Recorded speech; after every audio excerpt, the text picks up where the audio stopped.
এই ভিডিওতে আপনারা যা যা দেখতে পারবেন, অজপাড়াগাঁয়ে ঐতিহাসিক এক মসজিদের ইতিহাস, নবাব জমিদারের ইতিহাস এবং তার হাতে তৈরি ঐতিহাসিক স্থাপনা সম্পর্কে বিস্তারিত জানতে পারবেন এই ভিডিওতে। এই ভিডিওর প্রতিটি কোনায় কোনায় লুকিয়ে আছে অনেক ইতিহাস।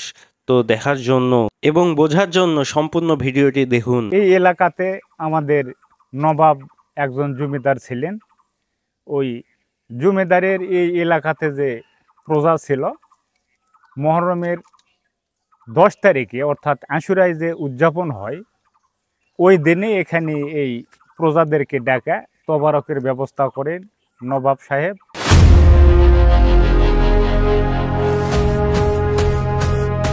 আই হোপ আপনারা সবাই ভালো আছেন। তো আমিও ভালো আছি। আজকে চলে এলাম বাগিচাপাড়া। আমার একটা আগে থেকে একটা অভ্যাস আছে যে পুরাতন জিনিস নিয়ে খুব একটু গবেষণা করার মতো, মানে ডিসকভারি চ্যানেল দেখে বড় হয়েছি, তো মানে ওদের মতো একটা চিন্তা ধারণা আছে। তো এখানে আসে আমি যেটা দেখতে পারতেছি যে আমাকে এক বড় ভাই খোঁজ দিল, এখানে একটা মসজিদ আছে।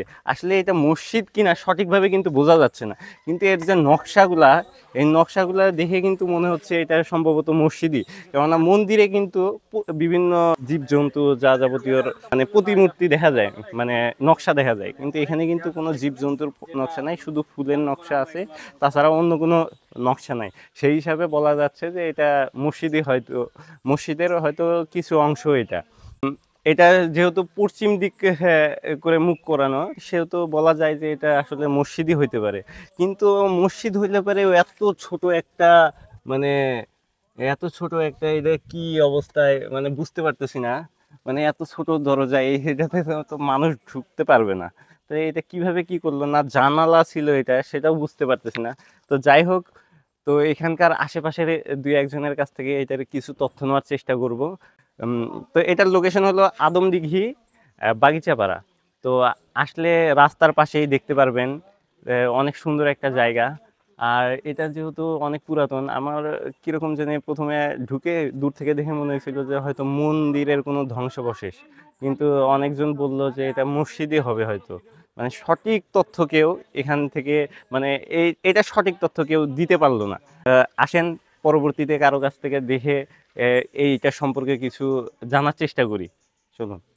দেখে কি মনে হচ্ছে, এটা কি কোনো মসজিদ না আদেও কোনো মন্দির না কি, আমি তো বুঝতে পারতেছি না। তা আপনার মত কিরকম দেখি? আসলে এটার যে নকশা, এই নকশা দেখে বোঝা যাচ্ছে এটা একটা প্রাচীন যুগের মসজিদ ছিল, কিন্তু বর্তমানে অযত্নে অবহেলায় পড়ে আছে। তাহলে এটা আমরা স্থানীয় প্রত্নতাত্ত্বিক অধিদপ্তরের কাছে আহ্বান জানাচ্ছি মসজিদটির সঠিক ইতিহাস অনুসন্ধান করে এখানে ট্যাগ লাইনে দিয়ে দেওয়ার জন্য। আর যদি সংস্কারের ব্যবস্থা করা যায় তাহলে খুব ভালো হতো। আসসালামু আলাইকুম। ওয়ালাইকুম আসসালাম। তা আঙ্কেল, এই জায়গাটা সম্পর্কে আপনি একটু কি জানেন, একটু আমাদের জানাইতে। এটা আসলে মসজিদ না মন্দির, এটা একটু আমাদের বিস্তারিত বলে দেন। এইটা আমাদের দাদার আমলে মসজিদ ছিল এক সময়। এই এলাকাতে আমাদের নবাব একজন জমিদার ছিলেন। ওই জমিদারের এই এলাকাতে যে প্রজা ছিল, মহরমের 10 তারিখে অর্থাৎ আশুরায় যে উদযাপন হয়, ওই দিনে এখানে এই প্রজাদেরকে ডাকা তবারকের ব্যবস্থা করেন নবাব সাহেব, এবং ওই দিনে তবারক বিতরণ করা হয়। কালের পর কাল যখন আমাদের এই জায়গাটা সংকীর্ণ হয়ে যায়, তখন এই গ্রামবাসী ওই নদীর ধারে আপনারা দেখতে পাচ্ছেন একটা মসজিদের জায়গা ওয়াকফ করে দেওয়ার পর আমরা ওখানে মসজিদ নির্মাণ করি। এই হচ্ছে আমাদের বাপদাদার কথা অনুযায়ী, আমরা দাদার কাছ থেকেও শুনছি।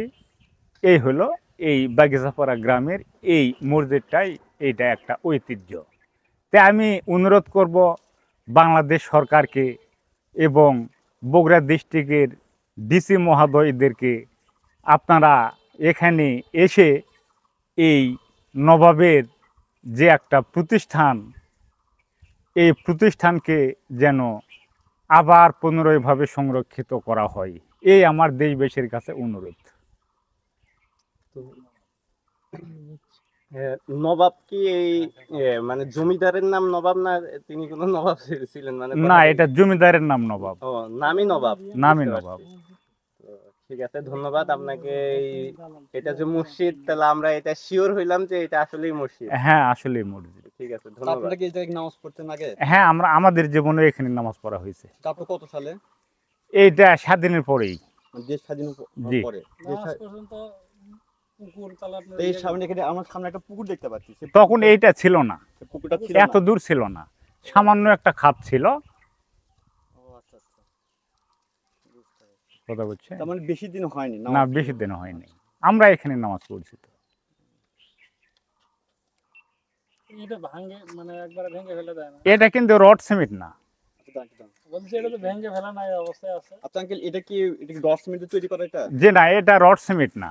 কি এটা? এই যে যতগুলা মশলা আছে হুম। সেই মশলাকে একত্রিত করে ওরা ওই চারিতে ভিজাই রাখা যে গাদটা এরতো, ওই গাদে এই সুরকি মিশ্রিত করে এই মসজিদটা নির্মাণ করা হয়।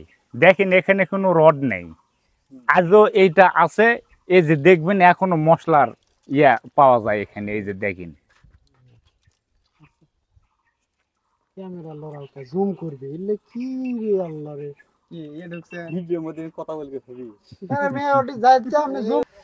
তো এক আঙ্কেল আসছিল, তার কাছ থেকে এই মসজিদের ইতিহাসটা জানলাম।